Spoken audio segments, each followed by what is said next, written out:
I'm like, nah. I did that purposely. I like, cause you got to spread out the power already. Yeah. Like we got regular 120s. I'm sure if y'all don't know what 120s are, just like the standard house plug. And we had 3 of them. We had 3 different areas. I think they're all on separate breakers too. I think they were. I don't know. I'm not positive. They was. They all on separate breakers. Cause when your second accident happened, when the lights came on. Right. The lights came on. It turned his power outlet off. I don't know why they got to send it up there, but it turned his off. Knocked it out. It knocked it out. It never came back on. So we trying to figure out like switch it to a different. We grabbing extensions. We plugging it up, man. Then we kind of realized the drummer person monitoring the lead guitar person monitoring is out because it was on the same switch. He was like, man, this. Like they could have gave us a heads up. This amount of time. Yep. It's gonna go off. Like distro, man. Them distros, man. That's very important. That's why a lot of the big guys bring their own generators. Yeah, you know what I mean. So to avoid that and all like that. But you gotta save up money for that. Right. I was just coming to do a nice, quick outdoor event for the city. So it was good. I wanted to like equipment wise, that was one of my bigger gigs, by myself. Because I'm sticking more to intermediate stuff, but like monitors, mains, board, main board, electrical. Yeah, you know what I mean? Basics. Yeah, those basics. But the board I had, I that was a mistake. Like I write down all my things later, like the stuff I did good, stuff I did bad, and that was number 1. I should not have brought that analog. But there's nothing wrong with that analog. That one, is something wrong with that one though, because the auxiliaries are damaged on there badly. But I thought I was gonna need 32 channels. That's why I brought that. Oh, because you was probably counting all the packages and then see. We didn't even use half of it, and I was like, then they have to bring it, man. Should have did that. Because all you had was 2 keys, electric, 2 bass, or was one bass. Electric wasn't even going. Electric was he was not even going to the mix.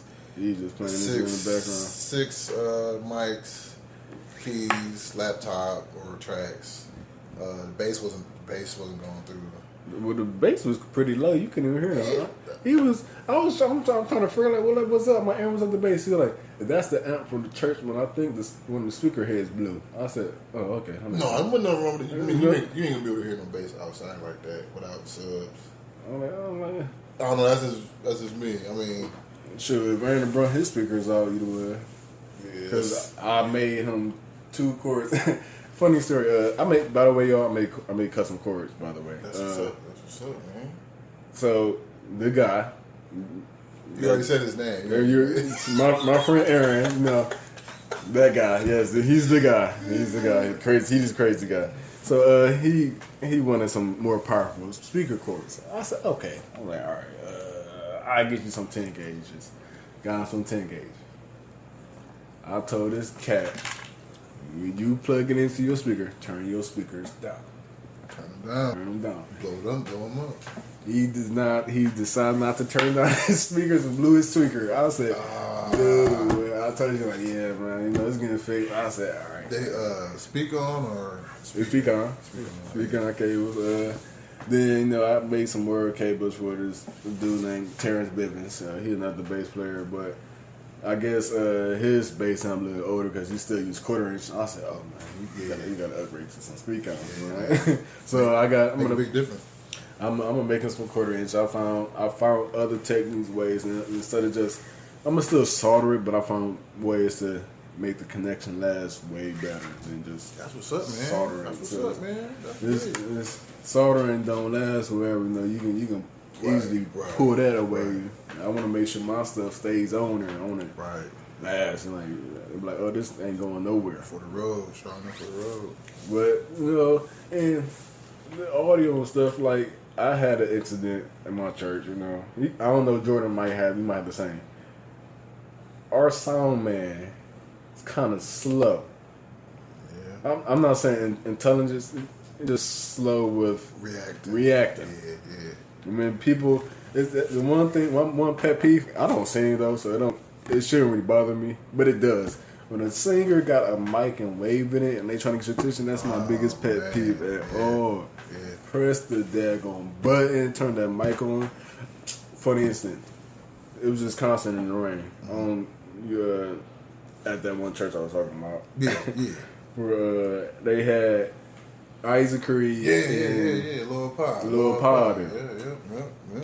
So the pastor that was hosting it asked me to come run soundboard, but the pastor of the church came with his little iPad. He unlocked everything, but he wouldn't let go of the iPad.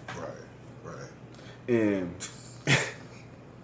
and for a brief moment, it was an orphan song, and Isaac Creed and Lil Power was trying to sing a song, but their mics was on.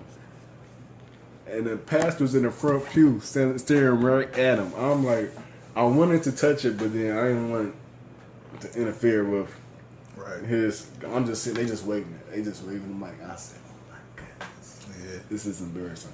I'm like, if this was recorded and really going live right now, this would be embarrassing. I'm like, I'm glad my name ain't on it. I ain't the one that's doing it. I'm like, because I really want to do it just to show that I was a good mixer to people out there with the names out there, right? You know, Good awareness. Show good awareness too, right? Like that you pay attention, man. That's the worst though. You're right though. Like for like the smallest thing, like unmuting the mic or muting a mic when it's not being used, so it ain't picking up a lot of extra noise and stuff like that. And I just had this conversation yesterday with one of my mentors, man, who has been in the sound game for 33 years, I think, 33 years, and he was telling me, he's like, to be a sound man, you got to be a certain type of person. He's like, it's almost the same thought process as like a military like general, right? Like the way that they think 10 steps ahead, 5 steps above, like you're always thinking, or you're always going to be thinking about a thought that ain't even happened yet, while everybody's just chilling. Right. So like, say for instance, the hardest technical jobs are orchestras and stage plays, like major musicals. When you got like 20 lavalier mics all on at the same time. Yeah, you're trying not to get them bouncing. Bruh, exactly.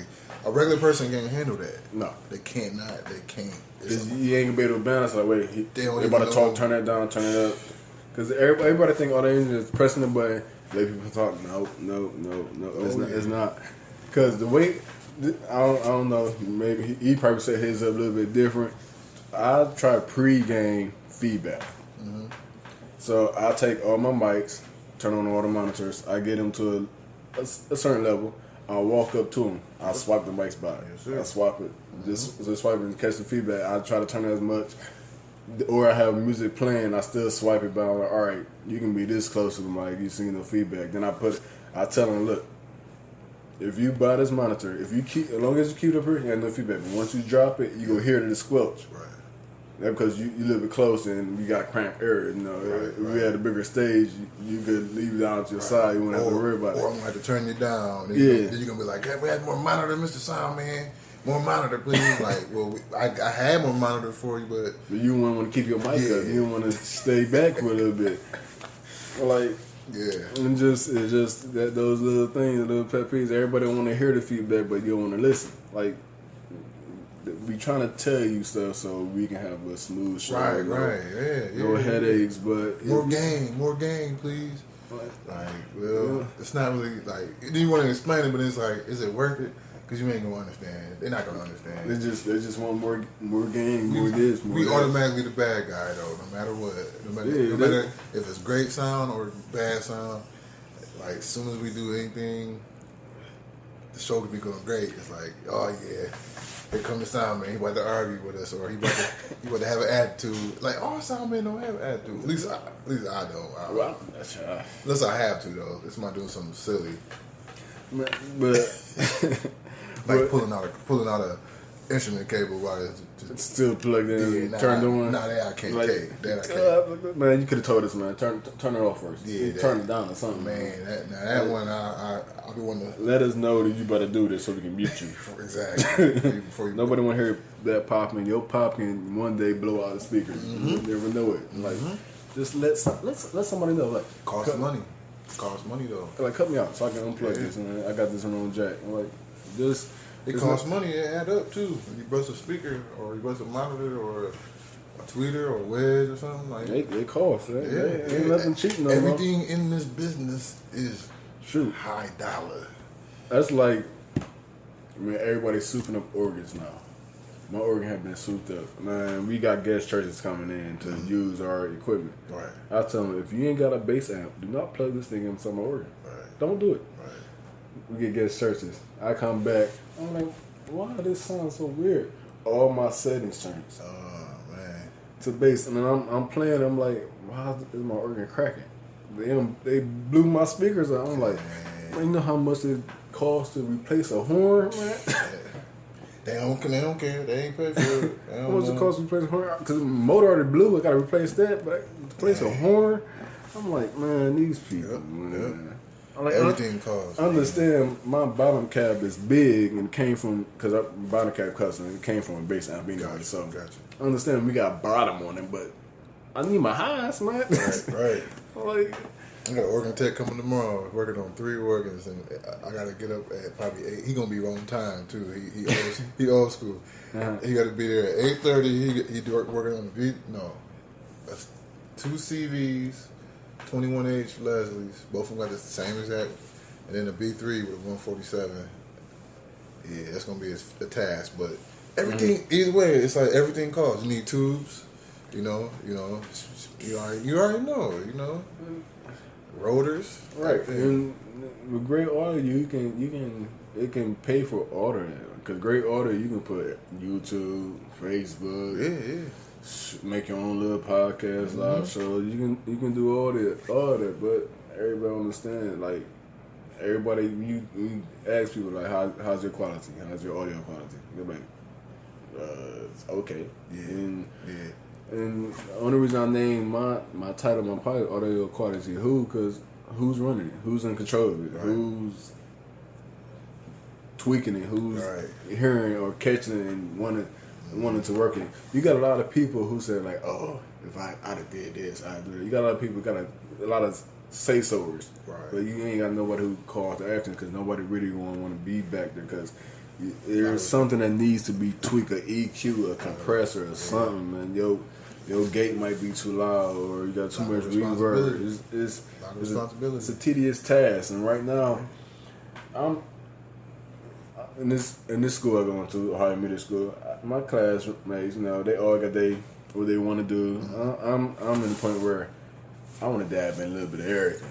I just don't want to be like, I know what I'm here for. Now I want to dab in a little bit of everything. I want to learn everything. Let me learn how to do this. We using Adobe Audition. It's a good program. This is a real good program. Right now I've got a project of our own little radio show, even though it ain't gonna really be broadcast. I take as the lead, the program editor, and this one kid. He a good kid. But he just, when he just talk dead.